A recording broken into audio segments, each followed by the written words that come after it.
Hey there, it's Tad Hargrave from Marketing for Hippies here in my porch in Edmonton.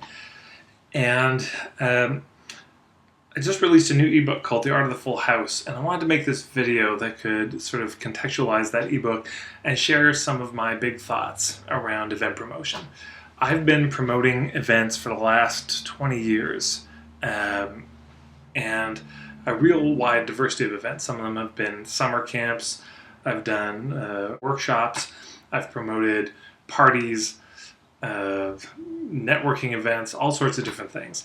And I've had a really good track record at them. I've sold a lot of them out. I've gotten really big numbers, and I realized I'd never written down a lot of my ideas and captured them. So I sat down, and the result is this book, The Art of the Full House.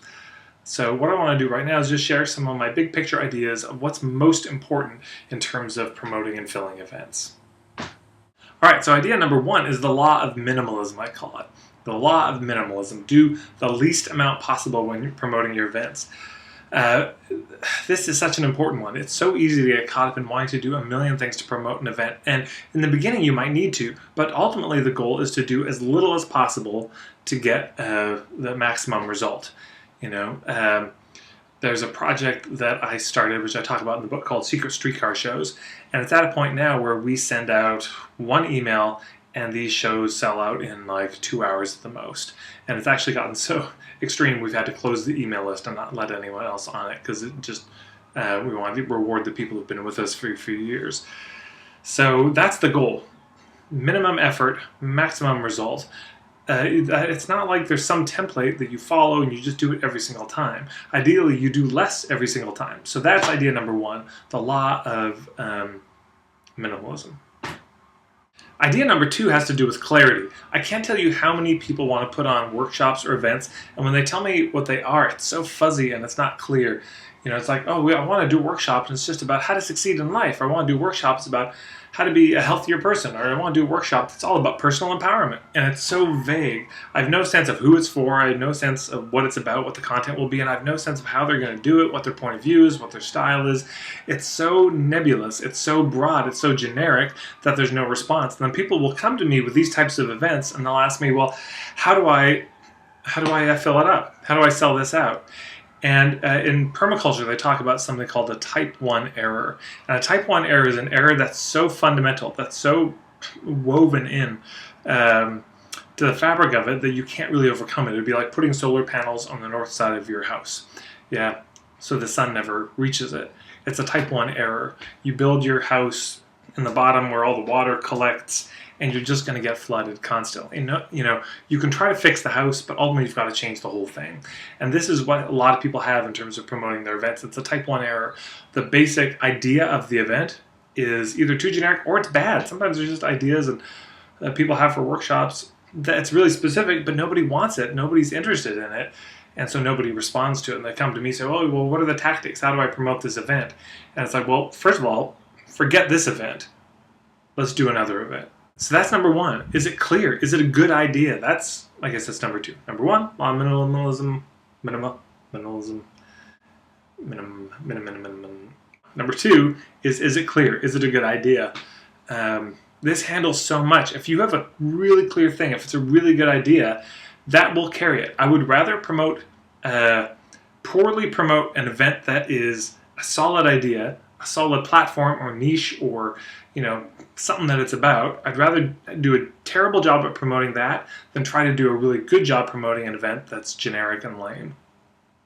Idea number three is having the goal to sell it out. This might seem obvious, but I can't tell you how many people I sit down with who, they just have this attitude of like, I'll do what I can. I'll see if I can get some people there, which is actually fine. If you want to do that, there's nothing wrong with that. But there's something about having the goal to fill up the event, to sell it out in advance, to pack it, to have a full house. There's something about that goal that turns something on for you as a promoter. And there are reasons to have a goal to sell it out as soon as possible. Because as soon as you sell the event out, as soon as you can't accept any more people, that frees you up. You don't have to think about marketing anymore. You can put all of your energy into making the event as good as possible. And a lot of events are better when there are more people. If you're doing a networking event, it's going to be better if it's at the ideal capacity. If you're doing a workshop, it'll be better if you have the right number of people there. If the workshop is designed to work best with 30 people and you only have 6, it's not going to be as good a workshop for you financially, but also for the people who are attending it. So this is so important. Having the goal to sell out the event. Decide what the numbers that you want, and then decide, I'm going to do that. I'm going to fill it up. There's a certain amount of just having that idea, just having that as a commitment to yourself when you start will make a huge difference in your capacity to sell it out. Idea number 4, have a plan to sell it out. I want to give props to my colleague Callan Rush, who said one of the smartest. So number 4 is having a plan to sell it out. I want to give props to my colleague Callan Rush, who said one of the smartest things I've ever heard about event promotion, which is don't ever do an event you don't have a plan to sell out. So that's rooted in the last idea, having a commitment to sell it out. But having a commitment, having a plan are two different things. So if you're going to promote an event, make sure you sit down and ask yourself, what is it going to take to sell this out? How much time am I going to need to give myself? And realistically, what is it going to take? And in fact, making a plan that is probably going to fill it twice as full, twice as fast, because not all that plan is going to work out. So having a plan makes a huge difference. That's number 4. But when we look at creating a plan to sell out your event, it's just important to acknowledge that there's no one-size-fits-all, works-every-time template. I see these promised online, and it's good to look at them. It's good to learn from them. But that's not to be mistaken for the process it's going to take to sell out your event, because every event is a little bit different, every marketplace is a little bit different, every topic is a little bit different. In fact, every time of the year is a little bit different, and every year, from year to year, is going to be a little bit different in terms of what the marketplace responds to. And the marketplace is honest. The marketplace will tell you whether they want what you're offering or not as an event. And if they don't respond, it's very easy to blame them. It's very easy to say, oh, people just aren't ready for what I'm offering. They're just not empowered enough to receive it or something. They're just being honest that what you're putting out is not landing for them. And this gets back to having a clear niche, a clear idea what the heck the event's about, having some basic offering that's compelling. Yeah. Then there's a commitment to sell it out. But then, number 4, there's having the plan, and make sure the plan is tailored to your event.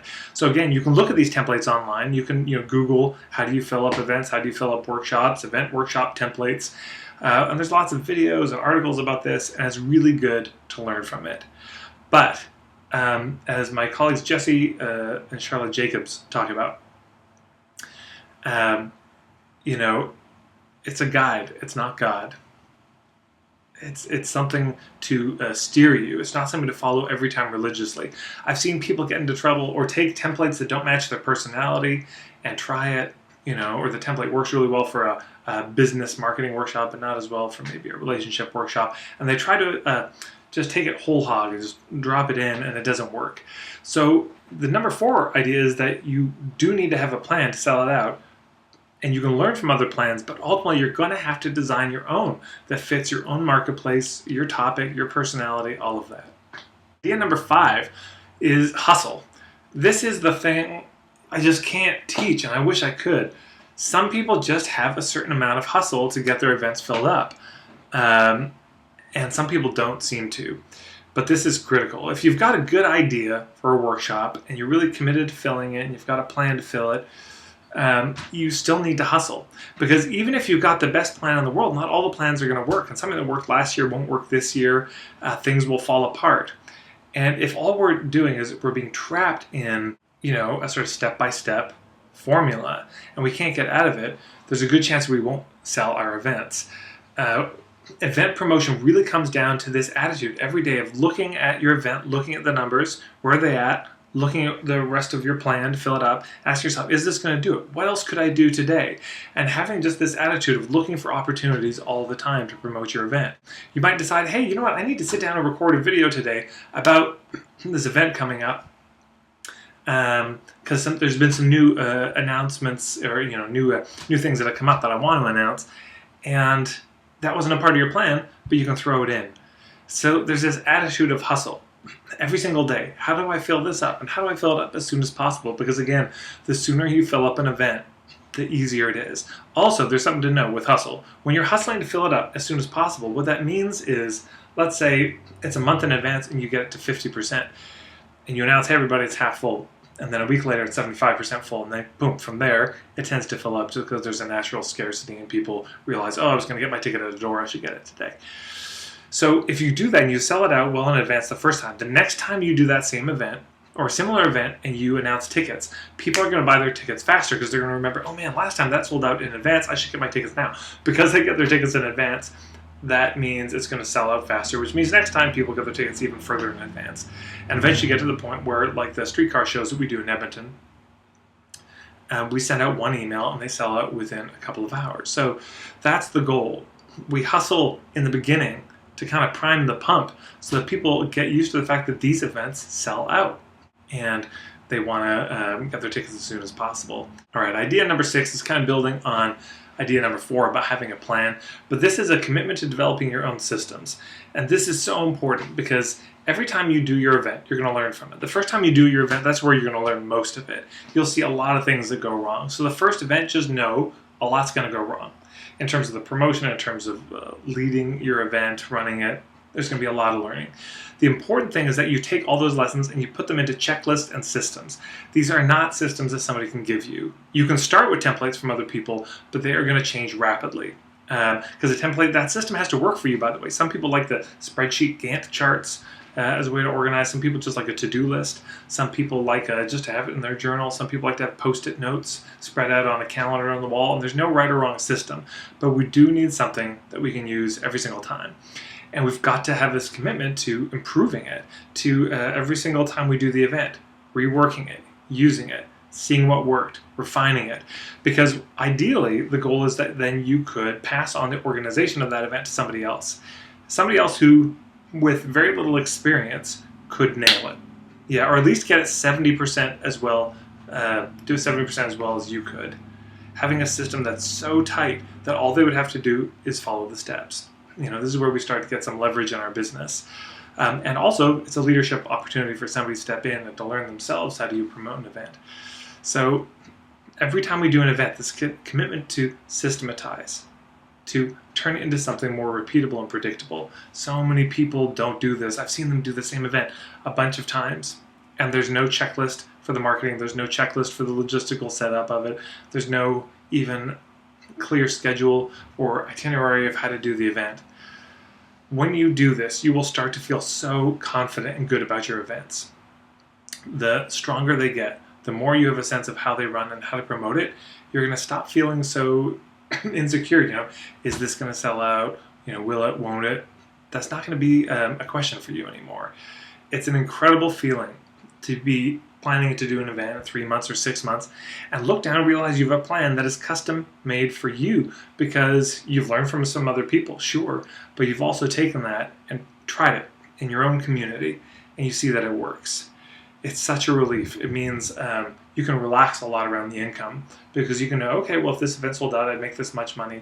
And you can feel a lot more confident that you're going to make that kind of money because you've got that plan. And again, if the plan doesn't work, you've got some attitude of hustle to say, okay, well, this isn't working. What do I need to change? So those are my main ideas around event promotion. Number 1, the law of minimalism. Have the orientation that ideally you're going to do as little as possible to promote this event long term. Number 2, having a clear idea of what the event is and making it a good idea, a clear niche, a clear platform, a clear offering, something that when people see it would be like, yeah, that's great. That's something I'd want to go to.